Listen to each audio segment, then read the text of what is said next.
પ્રધાનમંત્રી નરેન્દ્ર મોદી અને દક્ષિણ કોરિયાના રાષ્ટ્રપતિ લી જે-મ્યુંગ વચ્ચે યોજાઈ દ્વિપક્ષીય બેઠક. બંને દેશો વચ્ચે ટેકનોલોજી, વેપાર, રોકાણ, સેમિકન્ડક્ટર ક્ષેત્રે થયા સમજૂતી કરાર. તો રાષ્ટ્રપતિ લી જે-મ્યુંગે રાષ્ટ્રપતિ દ્રૌપદી મુર્મુ સાથે પણ કરી બેઠક.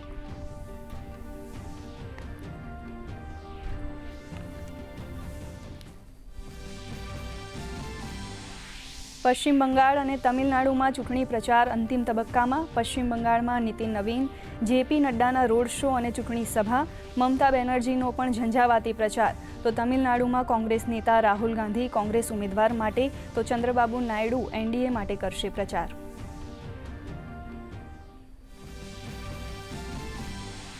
દેશમાં મનરેગા અને વીબીજી રામજીના લાભાર્થીઓ માટે સુચારું આયોજન. મનરેગાના લાભાર્થીઓને ₹17,400થી વધુનું ચૂકવાયું વેતન.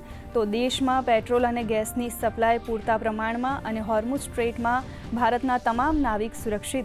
આંતર મંત્રાલયે આપી માહિતી. સ્થાનિક સ્વરાજની ચૂંટણી માટે ભાજપનો ઝંઝાવાતી ચૂંટણી પ્રચાર. વરિષ્ઠ નેતા ભૂપેન્દ્ર પટેલે મહીસાગરના સંતરામપુરમાં વિજય સંકલ્પ સભા યોજી વર્તમાન સરકારની ગણાવી સિદ્ધિઓ. તો વડોદરામાં સંતો મહંતો સાથે પણ કરશે ચર્ચા. સહકારી ક્ષેત્રના અગ્રણીઓ અને સામાજિક આગેવાનો સાથે પણ મુલાકાત.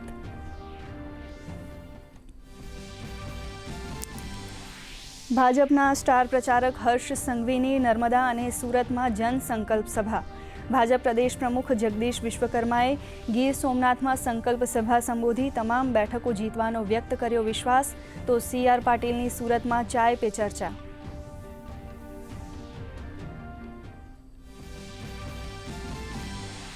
સ્થાનિક સ્વરાજની ચૂંટણી માટે કોંગ્રેસ, આપ અને અપક્ષ ચૂંટણી મેદાને. અમરેલીમાં કોંગ્રેસ કાર્યાલયના ઉદ્ઘાટન સાથે કોંગ્રેસના પૂર્વ ધારાસભ્યે સંબોધી સભા. તો સુરેન્દ્રનગરમાં અપક્ષ ઉમેદવારના કાર્યાલયનું ઉદ્ઘાટન. આપ ઉમેદવાર પણ પ્રચાર માટે મેદાને.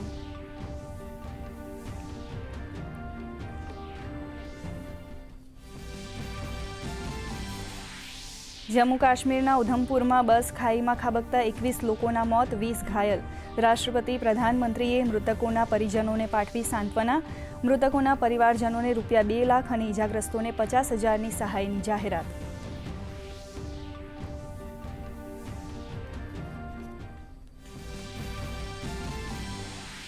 રાજ્યમાં ભર ઉનાળે કમોસમી વરસાદની આગાહી. આજે તાપી, ડાંગ, અમરેલી અને ભાવનગરમાં ગાજવીજ સાથે છૂટાછવાયા સ્થળોએ વરસાદની આગાહી.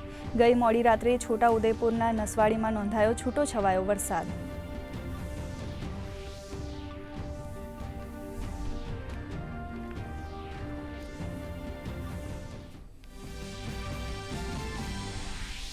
કારોબારી સપ્તાહના પ્રથમ દિવસે ભારતીય શેરબજાર સપાટ બંધ.